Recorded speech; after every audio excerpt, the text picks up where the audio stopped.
പിണ്ടിമന, കോട്ടപ്പടി പഞ്ചായത്തുകളുടെ അതിർത്തി പ്രദേശങ്ങളിൽ കാട്ടാന ശല്യം രൂക്ഷമായി തുടരുന്നു. എല്ലാ ദിവസവും കാട്ടാനക്കൂട്ടം ജനവാസ മേഖലകളിൽ എത്തുന്നുണ്ട്.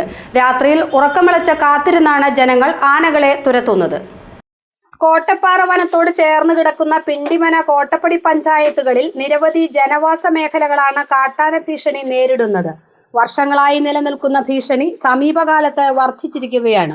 ഒരു ദിവസം പോലും ഒഴിവില്ലാതെ ആനകൾ നാട്ടിലിറങ്ങി കൃഷി നശിപ്പിച്ച് മടങ്ങും.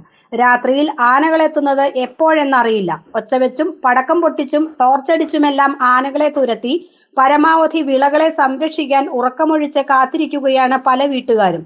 ചിലപ്പോഴൊക്കെ സഹായത്തിനായി വനപാലകരും എത്താറുണ്ട്.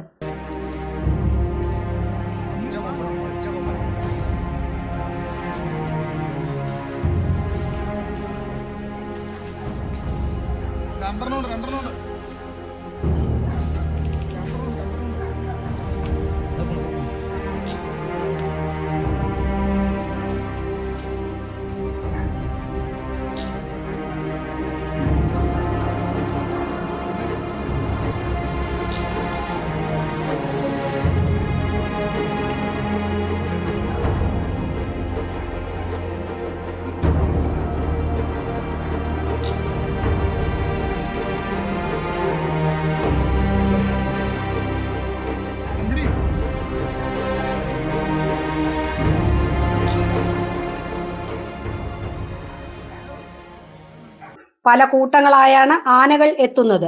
ഒറ്റയ്ക്കെത്തുന്നവയും ഉണ്ട്. ഒരേ സമയം തന്നെ പലയിടങ്ങളിലായി ആനകളെ കാണാം. പരാതി പറഞ്ഞ് മടുത്ത ജനം എല്ലാം സഹിക്കാം എന്ന മനോഭാവത്തിലേക്ക് മാറിക്കൊണ്ടിരിക്കുകയാണ്. GTV news, Pindimana.